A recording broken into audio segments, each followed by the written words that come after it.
मुख्तार को निपटाने का टारगेट फिक्स किया गया था। जिम्मेदारी दी गई थी एक जेलर को। जेलर ने कहा था हम निपटा देंगे, और निपटा करके उसने यह सिद्ध भी कर दिया कि हमें जो जिम्मेदारी दी गई थी उसे हमने कर दिखाया। जेलर को बांदा जेल में बुलाया गया था, किसी अन्य जेल में उसकी तैनाती थी। टारगेट को उसने पूरा कर दिया। जबरिया सेवानिवृत्त आईपीएस अफसर अमिताभ ठाकुर ने इस तरह का बड़ा खुलासा करते हुए कहा है कि मुख्तार अंसारी को जेल में निपटाने की जिम्मेदारी एक जेलर को दी गई थी, और उन्होंने कहा कि यह विश्वस्त सूत्रों से मुझे जानकारी प्राप्त हुई है। आजाद अधिकार सेना के राष्ट्रीय अध्यक्ष जहां गाजीपुर की जिलाधिकारी आरेका अखौरी को आड़े हाथों लेते हुए उनके खिलाफ कार्मिक व प्रशिक्षण मंत्रालय तथा मुख्य सचिव उत्तर प्रदेश शासन को कार्रवाई के लिए पत्र लिखा है, और डीएम आरेका अखौरी को अहंकारी नहीं मानते हुए कहा है उन्होंने कि डीएम अहंकारी नहीं है, बल्कि वह सत्ता की चाटुकारिता करते हुए दिख रही हैं। अमिताभ ठाकुर के दावे को किस रूप में आप देख रहे हैं? उन्होंने कहा है संदिग्ध मृत्यु पर केंद्रीय अन्वेषण ब्यूरो यानी सीबीआई से जांच करानी चाहिए। जबरिया सेवानिवृत्त अमिताभ ठाकुर जोर देकर कह रहे हैं कि आका को खुश करने के लिए ऐसे टारगेट को पूरा कर शेर और शेरनी का खिताब पाने के लिए अधिकारी बेताब हैं, नियमों की अवहेलना कर रहे हैं और संविधान को तार तार कर रहे हैं। सुनिए क्या कह रहे हैं अमिताभ ठाकुर। क्यों नहीं कर सकती? आंकड़ा दिया उन्होंने, 250 पुलिस वाले इस समय जेल में फेक एनकाउंटर्स में अंदर हैं। तो जाहिर सी बात है कि मुख्तार अंसारी के साथ किसी भी प्रकार का इस प्रकार का आपराधिक कृत्य किया गया हो, इसकी पूर्ण संभावना है। यह जांच का विषय है। देखिए ब्रजभूषण जी, एक बात इसमें जो इसको अन्य बातों के अलावा और भी संदिग्ध बना रही है वह यह कि एक जेलर हैं, कुछ दिन पहले वह मेरठ की जेल में थे, ऐसा मुझे बताया गया है। 7 दिन 8 दिन पहले उनको मेरठ से बांदा ला दिया गया। सवाल यह उठता है कि मेरठ से बांदा अचानक ट्रांसफर हुआ, और चर्चा इस बात की है, मुझे जेल के अंदर के लोगों से, गोपनीय सूत्रों से, विश्वास सूत्रों से ज्ञात हुआ, जेल के संदर्भ से ज्ञात हुआ कि जेल में, बांदा जेल में और जेल विभाग में इस बात की भारी चर्चा है कि वह जेलर इसी खास कार्य के लिए डेप्यूट हुए थे। उनको संदर्भ ही यही दिया गया था जिसे टारगेट होता है। वह टारगेट था कि तुम्हें यह काम करना है और जल्दी करना है, और यह हुआ। अब उन्होंने किया नहीं किया, हत्या है नहीं है, लेकिन शंका की गुंजाइश तो है ही है। विवेचना का विषय तो यह है ही है, इसमें कोई संदेह नहीं है। इस पर शंका का एक और कारण 2011 में इसी प्रकार से उस समय भी राज्य पोषित हत्या होने का आरोप लगा था।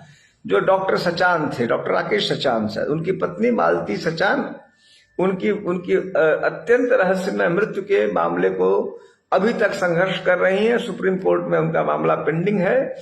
उसमें भी एक जेलर इसी प्रकार से जौनपुर जेल से लखनऊ जेल में 7 दिन पहले ही ट्रांसफर हुए थे, और उन पर ही यह आरोप लगा कि वो एक्सपर्ट थे इस काम के, हत्या के एक्सपर्ट थे। उन्होंने जेल के अंदर हत्या करवा दी, जिसको आत्महत्या का रूप दिया गया। सीबीआई तक ने आत्महत्या माना, लेकिन कोर्ट ने खारिज कर दिया, और मुकदमा उन जेलर सहित हमारे पूर्व डीजी हैं करमवीर सिंह, आईजी हैं मिस्टर वीके गुप्ता, और तमाम लोगों पे हत्या का मुकदमा चल रहा है। अभी कोर्ट ने स्टे दे रखा है, हाई कोर्ट ने, लेकिन मुकदमा चल रहा है।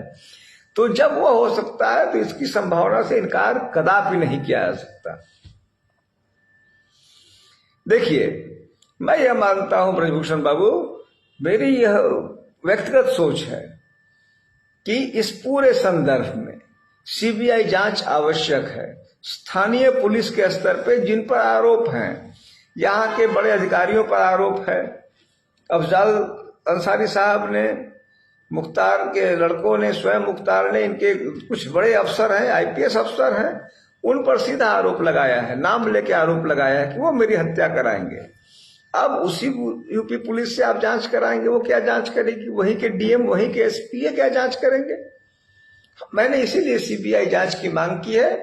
और तमाम अन्य लोगों ने भी अब सीबीआई जांच की मांग की है। मुझे लगता है बिना सीबीआई जांच के इस मामले में कोई न्याय नहीं हो सकता है, संभव नहीं है। सीबीआई जांच क्या करेगी वो तो बात की, लेकिन कम से कम एक यह रहता है कि शायद स्टेट पुलिस की तुलना में बेहतर रिजल्ट दे पावे, और जब स्थानीय मामले होते हैं तो सीबीआई से उस हद तक न्याय मिलने की उम्मीद और संभावना तो रहती ही है। आपने जो जिला मजिस्ट्रेट गाजीपुर के व्यवहार और आचरण और अफजाल अंसारी के साथ हुई घटना के संदर्भ को पूछा, मुझे यह लगता है कि यह कई लोगों ने कहा कि आईएएस का अहंकार, मुझे यह आईएएस का अहंकार नहीं दिख रहा है। आईएएस का अहंकार इसमें कुछ नहीं है। मुझे लग रहा है यह सत्ता की चाटुकारिता है। जिला मजिस्ट्रेट यहाँ बैठे, जिला मजिस्ट्रेट हैं, आईएएस पद पे हैं, संभवतः 2-2.5 साल से हैं। मैंने कई जगह पढ़ा कि भारतीय जनता पार्टी के प्रिय अफसरों में हैं, उन पर यह पार्टी विश्वास कर रही है कि उनके सही गलत कामों में समर्थन रहेगा, वरदहस्त रहेगा। जिला मजिस्ट्रेट की प्रशासनिक व्यवस्था में, राजकीय व्यवस्था में, पॉलिटिकल सिस्टम में एक महत्वपूर्ण उनकी भूमिका होती है। वो एक स्तंभ होता है जिले का, वह इनके साथ है। 2-2.5 साल से वो उसी जिले में है जिला मजिस्ट्रेट, इसीलिए अनजान नहीं कहा जा सकता। वो पूरी बात से भली भांति विज्ञ हैं। वह जान रही हैं कि मुख्तार अंसारी सत्ता के अप्रिय हैं, सत्ता के शीर्ष पे बैठे श्री योगी आदित्यनाथ के अप्रिय रहे हैं, उनके प्रमुख टारगेट रहे हैं। ऐसे में वह बखूबी यह बात समझ रही हैं कि मैं यहाँ जिस प्रकार से अपने आप को दिलेर बताऊंगी, दिलेर प्रस्तुत करूंगी, उसी हद तक मेरे अंक नंबर वहां बढ़ेंगे। हमारी पार्टी का, आजाद अधिकार सेना का, हमारा यह मानना है कि यह सीधे सीधे सत्ता के लिए, ताकत के लिए, कुर्सी पर बैठे रहने के लिए, सत्ता को खुश करने के लिए यह किया गया एक कार्य है, कार्यक्रम है।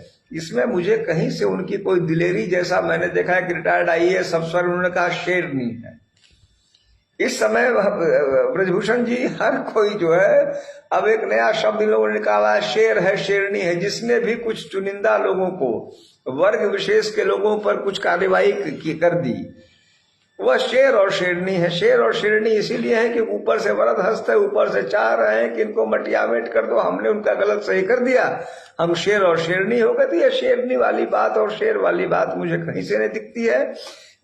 यह सत्ता की के प्रति, पद के प्रति से चिपके रहने की स्थिति, पद पर बरकरार रहने की स्थिति, उसके लिए ताकत का के बेजा इस्तेमाल की स्थिति, यह संदेश देके अपने आप को ताकतवर और मजबूत बनाने की स्थिति, आका को खुश करने की स्थिति के अलावा मुझे व्यक्तिगत रूप से और कुछ नहीं दिखता है। और इसीलिए हमारी पार्टी ने, हमने इस संबंध में भारत सरकार में जो आईएएस अफसरों का मंत्रालय है, प्रशिक्षण मंत्रालय, कार्मिक और प्रशिक्षण मंत्रालय, और मुख्य सचिव जो इनके अधिकारी होते हैं यहाँ प्रमुख उत्तर प्रदेश सरकार में, उनको हमने शिकायत भेजी है कि इसकी जांच कराई जाए।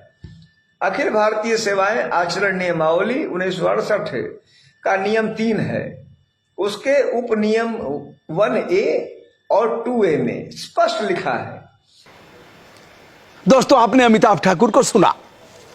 अमिताभ ठाकुर कई जनपदों में पुलिस अधीक्षक रहे हैं, जैसे देवरिया, बलिया, गोंडा और ऐसे तमाम जनपदों में एसएसपी रहे, डीआईजी रहे, आईजी रहे, और उसके बाद लगातार लड़ाई लड़ते रहे। अमिताभ ठाकुर किसी के है नहीं। मुलायम सिंह यादव पर भी अपराध दर्ज कराया, अखिलेश के समय में दर्ज कराया, उन्हीं के मुख्यमंत्री आवास के सामने बैठ करके धरना दिया, और इस सरकार में भी लड़ रहे हैं। अमिताभ ठाकुर का जो कथन है उसे सुनकर आपके कमेंट विनम्रता के साथ सादर आमंत्रित किए जाते हैं। दोस्तों, मैं हूं ब्रजभूषण दुबे, आदरपूर्वक हमारा प्रणाम स्वीकार करें।